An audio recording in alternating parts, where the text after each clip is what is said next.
নমস্কার, আমি সৌভিক। সিনেমা প্রেমী আগন্তুক চ্যানেলে সবাইকে স্বাগত জানাই। এই ভিডিওতে রিভিউ করব enemy movie the boy and the heron. এই ছবিটাকে নিয়ে কথা বলবো। ছবিটা আজকে নেটফ্লিক্সে স্ট্রিম করে গেছে। ছবিটা হিন্দি ডাবিংয়ে অ্যাভেলেবেল নেই। ছবিটা তোমরা জাপানিজ ল্যাঙ্গুয়েজের পাশাপাশি ছবিটা তোমরা ইংলিশ ডাবিংয়ে দেখতে পাবে। এবং বলে রাখি যে এই ছবির মধ্যে কিন্তু ভয়েস ডাব আর্টিস্ট হিসাবে ভয়েস আর্টিস্ট হিসাবে ক্রিশ্চিয়ান বেল, রবার্ট প্যাটিনসন তারা কিন্তু এই ছবির মধ্যে কাজ করেছে আর কি। এবারে the boy and the heron এই ছবিটা হচ্ছে legendary film maker Hayao Miyazaki, তার এটা শেষ পরিচালিত সিনেমা। হ্যাঁ, তোমরা ঠিকই শুনছো যে এই ছবিটার পরে তিনি আর ছবি পরিচালনা করবেন না, তিনি রিটায়ারমেন্ট ঘোষণা করে দিয়েছেন আর কি। এবারে আমাদের এখানে একটা ট্রেন্ড আছে যে কেউ তার রিটায়ারমেন্ট ঘোষণা করে দিলে, অবসর নিয়ে নিলে, আমরা তার ভবিষ্যতে কেউ মারা গেলে আমরা তার পরিচালিত বা তার যে শেষ কাজ সেটাকে আমরা জীবনের সেরা কাজ বলে দাগিয়ে দিই। তো এই ছবিটা the boy and the heron এটাও কি সেরকম একটা ছবি হলো? দেখো, অ্যানিমে আমার খুব পছন্দের একটা সাবজেক্ট। আমি অ্যানিমের মধ্যে যে দুই পরিচালককে সবথেকে হাইলি রেট করি তারা হচ্ছেন মাকোতো শিনকাই এবং আরেকজন হচ্ছে হায়াও মিয়াজাকি। এবার আমি মাকোতো শিনকাইয়ের সব কাজ নিয়ে কম বেশি কথা আমি বলা হয়ে গেছে, বলে ফেলেছি। হ্যাঁ, হায়াও মিয়াজাকির কাজ নিয়ে আমার সেভাবে কথা আমার বলা হয়ে ওঠেনি, তবে এটা কাজ ডেফিনেটলি আগামী দিনে কথা বলবো। তো সেই কাজটি এরকম কাজ হলো? তো উত্তর হচ্ছে হ্যাঁ। এটাকে আমি জীবনে সেরা কাজ বলবো না, তবে এটা আমি অবশ্যই বলবো যে হায়াও মিয়াজাকি তিনি কিন্তু তার শেষ কাজের মধ্যেও তার যে সিগনেচার সেটা তিনি কিন্তু রাখতে সক্ষম হয়েছেন। অর্থাৎ তিনি কিন্তু সসম্মানের সঙ্গে কিন্তু অবসর গ্রহণ করলেন। আচ্ছা, এবারে ছবিটা আমাদের কি দেখাচ্ছে, কি শেখাচ্ছে? ছবিটার গল্পটা হচ্ছে এরকম যে মাহিতো বলে একটা 11 বছরের ছেলে, যে দ্বিতীয় বিশ্বযুদ্ধের সময়, এখানে সালটা 1943 সাল দেখানো হচ্ছে, সেই সময় সে তার মাকে হারাচ্ছে এবং তার বাবা দ্বিতীয় বিয়ে করছে, কিন্তু তার যে সৎ মা তাকে এই মাহিতো, এই 11 বছরের বালক, সে তার মাকে, সৎমাকে অ্যাকসেপ্ট করতে পারছে না। এবারে তার মধ্যে একটা ডিপ্রেশন দেখতে পাচ্ছি। এবারে একদিন কী হয়েছে, তার সাথে একটা হেরন হচ্ছে এক ধরনের পাখি, যেটা অনেকটা বক বা সারসের মতোই আর কি, এক ধরনের পাখি, জাপানিজ খুব ফেমাস আর কি। সেই হেরনের সঙ্গে দেখা হচ্ছে এবং সেই হেরনের থ্রুতে সে একটা প্যারালাল ইউনিভার্সে পৌঁছে যাচ্ছে।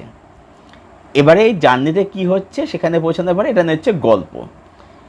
এবারে এখানে মজার সেটা বলি, সেটা হচ্ছে যে অ্যাকচুয়ালিতে এই যে ছবিটা বা ছবির যে গল্প সেটা কিন্তু অ্যাকচুয়ালি পরিচালকেরই নিজের জীবনের গল্প, নিজের ছোটোবেলার গল্প। মানে এখানে হায়াও মিয়াজাকি তারও কিন্তু ছোটোবেলাতে ওরকম মা চলে গেছিলেন, তার বাবা সেকেন্ড ম্যারেজ করেছিলেন, সে তার মাকে অ্যাকসেপ্ট করতে পারছিল না, এই ঘটনাটা দেখাচ্ছে। এবারে ছবিটার মধ্যে এই যে প্যারালাল যে ইউনিভার্সটা দেখাচ্ছে সেটা আসলে কি, সেটা অ্যাকচুয়ালি পড়েছে এটা মেটাফর, মানে ছবিটার ম্যাক্সিমাম পার্সেন্ট এটা মেটাফর। এবারে অ্যাকচুয়ালি কী হচ্ছে, একটা 11 বছরের বালক, একটা বাচ্চা ছেলে, সে তো নানা রকম জিনিস কল্পনা করবে, ইমাজিন করবে।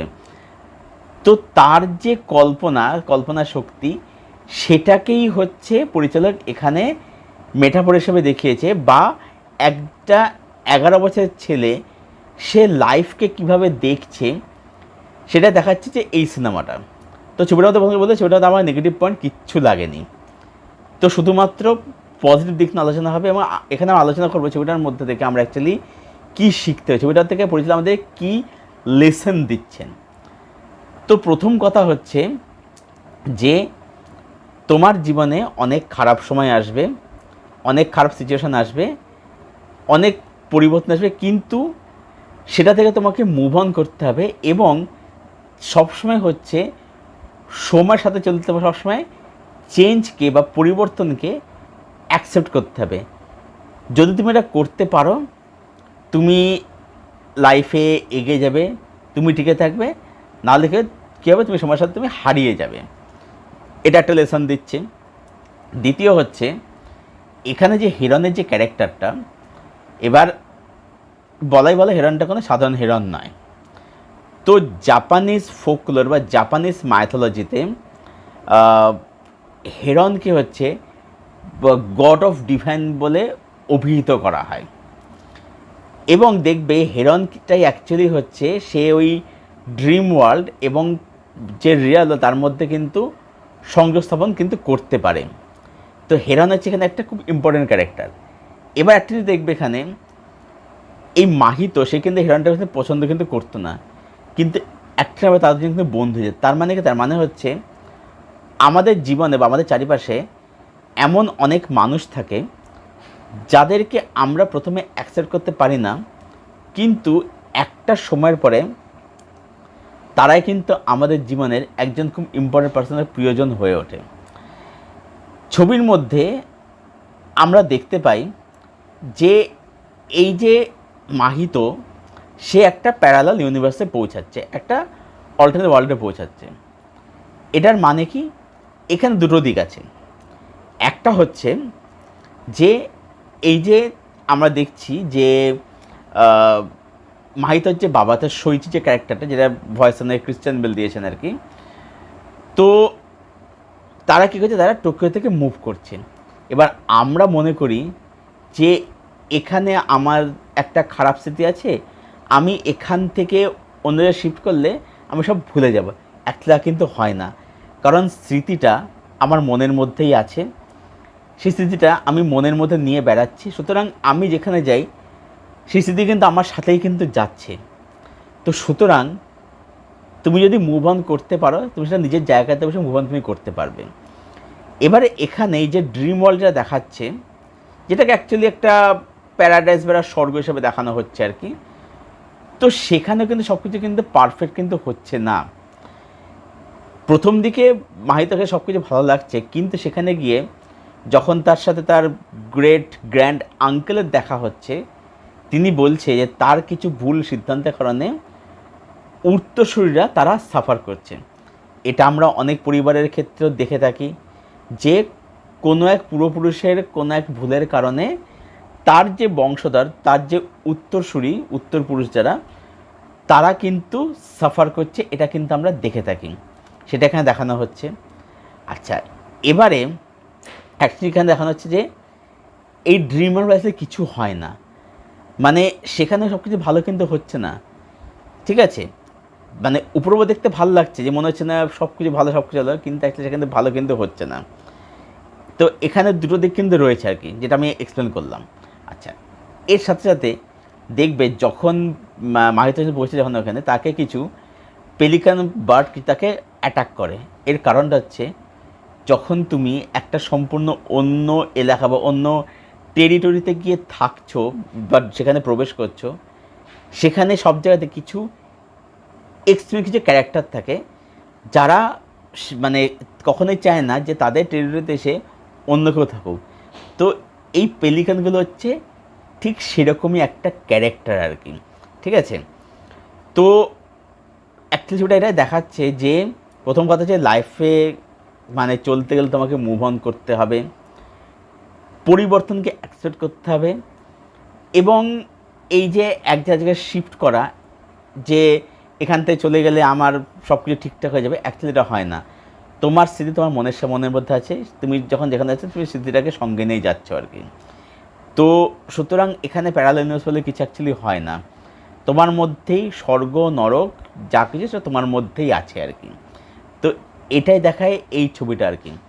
এবং ছবিটার মধ্যে কিছু দারুণ কিছু মোমেন্ট আছে, ফ্যামিলির দারুণ যেখানে ফুটে আসে। একটা বাচ্চার, একটা মানে 11 বছরের ছেলের, তার মেন্টাল হেলথ যেভাবে দেখানো হচ্ছে, তার মধ্যে ডিপ্রেশন, সে মাকে হারিয়ে ফেলে, মাকে অ্যাকসেপ্ট করতে পারছে না, যেটা খুব স্বাভাবিক যে একটা 11 বছরের বাচ্চা সে কখনোই মানে মাকে মানে মার মৃত্যু মেনে নেয়, এটা কখনোই হয় না, হতে পারে না, সেটাই দেখানো হচ্ছে। সেটা কিন্তু সেন্সিবল, মানে সেটা সেন্সিটিভে দেখানো হচ্ছে জিনিসটাকে আর কি। এবং ছবিটা আছে যে নোটে শেষ হয়, খুব সুন্দর, খুব সুন্দর, মানে এত সুন্দর, এত ব্রিলিয়ান্ট, দুর্দান্ত আর কি।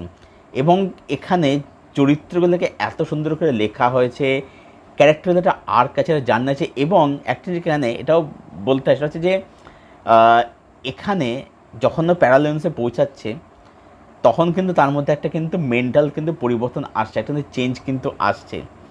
তার কারণ হচ্ছে যে মানে অ্যাকচুয়ালি কী হয়, যখন আমি আমার নিজের জোনের মধ্যে আছি, যেটা আমার সবথেকে কমফোর্ট জোন, তখন তো আমি কিন্তু শিখতে কিন্তু পারছি না, লার্নিং কিছু হচ্ছে না।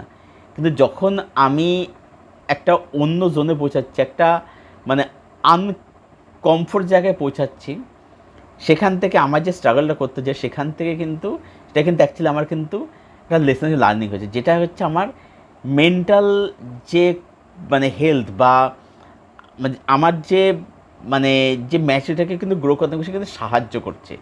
তো সেটাও কিন্তু এই ছবির মধ্যে কিন্তু এক্সপ্লোর কিন্তু করা হয়েছে, যে কারণেই আমার এই ছবিটা ভীষণ ভীষণ সুন্দর লাগলো।